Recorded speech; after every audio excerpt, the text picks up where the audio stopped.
Hello friends, welcome to my YouTube channel the way pass education.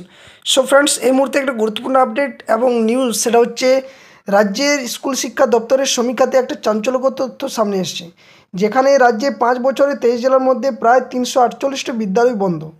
তো কোন জেলাতে কত স্কুল বন্ধ হয়ে গেছে, রাজ্যের শিক্ষা দপ্তরের বক্তব্য কী, রাজ্যের শিক্ষা ব্যবস্থা পুরো শেষ, এই নিয়ে সম্পূর্ণ তথ্য কিন্তু ভিডিওতে আলোচনা করব। তো যারা চ্যানেলে নতুন আছো অবশ্যই চ্যানেলটি সাবস্ক্রাইব করো এবং পাশে থাকা বেল নোটিফিকেশন অন করো এই ধরনের সমস্ত নিউজ আপডেট তথ্য পাওয়ার জন্য, এবং বিভিন্ন কম্পিটিটিভ এক্সামে ক্লাস করার জন্য অবশ্যই কিন্তু চ্যানেলের প্লেলিস্টটিকে ভিজিট করতে পারো। সেখানে 2022 TET interview, upper primary TET বা যে কোনো আপকামিং কম্পিটিটিভ এক্সামে জিকে ক্লাসের জন্য অবশ্যই চ্যানেলের প্লেলিস্টটিকে ভিজিট করতে পারো। আর এই যে তথ্যগুলো দিচ্ছি, এগুলো সবই কিন্তু অফিসিয়াল তথ্য এবং বিভিন্ন জায়গা থেকে সংগ্রহ করে এই বিষয়গুলো তোমাদের সামনে শেয়ার করা হচ্ছে। তো অবশ্যই কিন্তু ভিডিওটা শেষ পর্যন্ত দেখো, অনেক তথ্য শেয়ার করা হবে। তো বিষয়টা হচ্ছে, আমরা জানি যে গত 1 দশক ধরে রাজ্যের শিক্ষা ব্যবস্থার যে অবস্থা, তাতে করে প্রায় অনেক স্কুল বিদ্যালয়গুলো পরিকাঠামো, শিক্ষক শিক্ষিকার অভাব, তার সাথে সাথে বিদ্যালয়ে যে শিক্ষার্থীর সংখ্যা, সে প্রাথমিক থেকে শুরু করে উচ্চ বিদ্যালয় পর্যন্ত কিন্তু শিক্ষার্থীর হার কিন্তু দিন দিন কমে যাচ্ছে, এবং যার পরিপ্রেক্ষিতে বিশেষ করে প্রাথমিকে কিন্তু বিদ্যালয়ের যে সংখ্যা, সেটা কিন্তু প্রায় কিন্তু বন্ধের মুখে।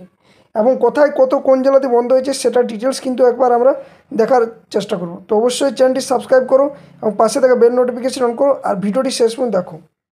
দেখো, আমি কিছুদিন আগে বলেছিলাম যে রাজ্যে যেহেতু শিক্ষা ব্যবস্থার যে একটা অবস্থা, তাতে করে অনেক বিদ্যালয় বিভিন্ন জায়গাতে যে ভ্যাকেন্সি, তো প্রাথমিকের যে ভ্যাকেন্সি আছে সেটা কিন্তু আমি আগেই বলেছি, এবং এখনও বলছি যে প্রাথমিকের জন্য ভ্যাকেন্সি প্রচুর পরিমাণে রয়েছে। যেখানে 2022 টেট চাকরি প্রার্থীরা বারবার রাজপথে নামছে, ঠিক আছে, কিন্তু সরকারের যে পদক্ষেপ বা সরকারের যে একটা সদিচ্ছা, সেই সদিচ্ছা কিন্তু নেই। যদিও আজকে কিন্তু যে একটা ক্যাবিনেট মিটিং রয়েছে, সেখানে কিন্তু যে বিষয়টি নিয়ে উঠে আসছে সেটা হচ্ছে যে বিভিন্ন বিষয় নিয়ে আলোচনা করা হবে। তো আদৌ কি রিক্রুটমেন্ট বিষয় নিয়ে আলোচনা করা হবে, সেটা নিয়ে কিন্তু এখনও প্রশ্নচিহ্ন। কারণ রাজ্য সরকার চাকরি তথা নিয়োগ দেওয়ার ক্ষেত্রে কোনো ভ্রুক্ষেপ নেই, এবং ওবিসি কেস মামলা যেহেতু দিন দিন মানে একটার পর একটা তারিখ পে তারিখ চলছে, কিন্তু এখনও পর্যন্ত শুনানি নিয়ে কোনো আপডেট নেই, বা 22 তারিখে যে শুনানি হওয়ার কথা, আদৌ সেদিন শুনানি সম্পূর্ণভাবে হবে কি হবে না, সেটাও কিন্তু একটা প্রশ্নচিহ্ন থাকছে। তো আমরা চলো পুরো লিস্টটা দেখার চেষ্টা করি যে কোথায় কত শূন্যপদ, এই কত স্কুল বন্ধ হয়ে গেছে সেটা ডিটেলসে জানবো। তো district wise zero enrolment school, অর্থাৎ যে সমস্ত স্কুলগুলোতে কোনো শিক্ষার্থী নেই, সেই সমস্ত স্কুল প্রত্যেক 23 জেলাতে কোথায় কত রয়েছে সেটা আলোচনা করব। তো আলিপুরদুয়ারে এমন 6টা স্কুল রয়েছে যেখানে কোনো কিন্তু শিক্ষার্থী নেই, অর্থাৎ জিরো এনরোলমেন্ট রয়েছে এই সমস্ত বিদ্যালয়গুলোতে। নেক্সট হচ্ছে বাঁকুড়া। বাঁকুড়াতে প্রায় 10টা কিন্তু বিদ্যালয় এমন রয়েছে যেখানে কোনো শিক্ষার্থী নেই, অর্থাৎ এর আগে আমরা জেনেছি যে শিক্ষকের অভাবে বিদ্যালয় বন্ধ হচ্ছে, এখন আমরা জানছি যে শিক্ষার্থীর অভাবে বিদ্যালয়গুলো বন্ধ।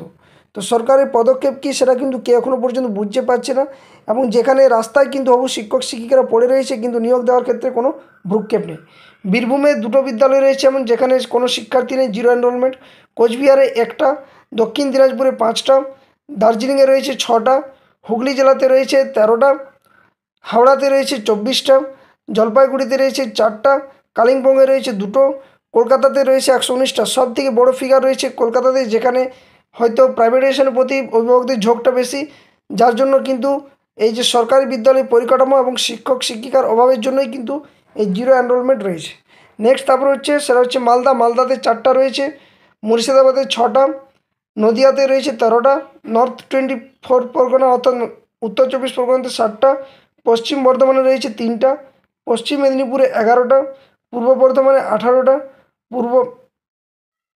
পূর্ব বর্ধমান আর পূর্ব মেদিনীপুর রয়েছে 8টা, পুরুলিয়াতে 11টা, শিলিগুড়িতে 2টা, দক্ষিণ 24 পরগনা বা সাউথ 24 পরগনাতে 17টা, এবং উত্তর দিনাজপুরে 3টা। তো এই মিলে মোট কিন্তু 348টা এমন প্রাথমিক বিদ্যালয় রয়েছে, যেখানে কিন্তু শিক্ষা দপ্তরের সমীক্ষার ভিত্তিতে বোঝা যাচ্ছে যে 348টা এমন প্রাথমিক বিদ্যালয় যেখানে জিরো এনরোলমেন্ট, অর্থাৎ শূন্য শিক্ষার্থী কিন্তু এখানে রয়েছে, যার ভিত্তিতে কিন্তু এই বিদ্যালয়গুলো বন্ধের মুখে। এর আগে আমরা জেনেছি যে অনেক বিদ্যালয় কিন্তু প্রায় 1 দশক ধরে যে সংখ্যাটা সেটা কিন্তু অনেক কমে গেছে, এবং আমি তার সমীক্ষাও দেখিয়েছিলাম কিছুদিন আগে ভিডিওতে। তো এটা হচ্ছে আরও একটা চাঞ্চল্যকর তথ্য, সেটা হচ্ছে যে কোনো নিয়োগ প্রক্রিয়া না থাকার জন্য বা শিক্ষার্থীদের যে প্রাইভেটাইজেশনের প্রতি একটা ঝোঁক থাকার জন্য, শিক্ষক শিক্ষিকার অভাবের জন্য এই পরিস্থিতি। তো এই ছিল মূল আপডেট, যে যেখানে 348টা প্রাথমিক বিদ্যালয় এমন রয়েছে যেখানে কিন্তু বিদ্যালয়গুলো একদম জিরো এনরোলমেন্ট, অর্থাৎ কোনো শিক্ষার্থী এখানে নেই, তো এই আপডেটটা অবশ্যই তোমরা বিভিন্ন জায়গাতে শেয়ার করে দাও, কারণ যেভাবে শিক্ষা দিন দিন একদম শেষের দিকে, তাতে বোঝা যাচ্ছে যে এই 23 জেলা তথা পশ্চিমবাংলার যে অবস্থা শিক্ষা, বিশেষ করে প্রাথমিক স্তরে, সেটা কিন্তু একটা বড় সমস্যা তৈরি হতে চলেছে। এবং রাজ্য সরকার কী পদক্ষেপ নেবে আগামীতে, বা 2022 স্টেটে ইন্টারভিউ নোটিশ আদৌ কি আসবে কি আসবে না, সেটা নিয়েও কিন্তু একটা প্রশ্নচিহ্ন থাকছে। তো অবশ্যই আপডেটটা যারা পেয়ে উপকৃত হয়েছে বা যারা হয়তো ইচ্ছা ছিল, অবশ্যই চ্যানেলটি সাবস্ক্রাইব করো এবং পাশে থাকা বেল নোটিফিকেশন করো এই ধরনের সমস্ত আপডেট নিউজ তথ্য পাওয়ার জন্য। ভিডিওটা এখানে শেষ করছি। সকলে ভালো থাকো, সুস্থ থাকো। জয় হিন্দ, ধন্যবাদ।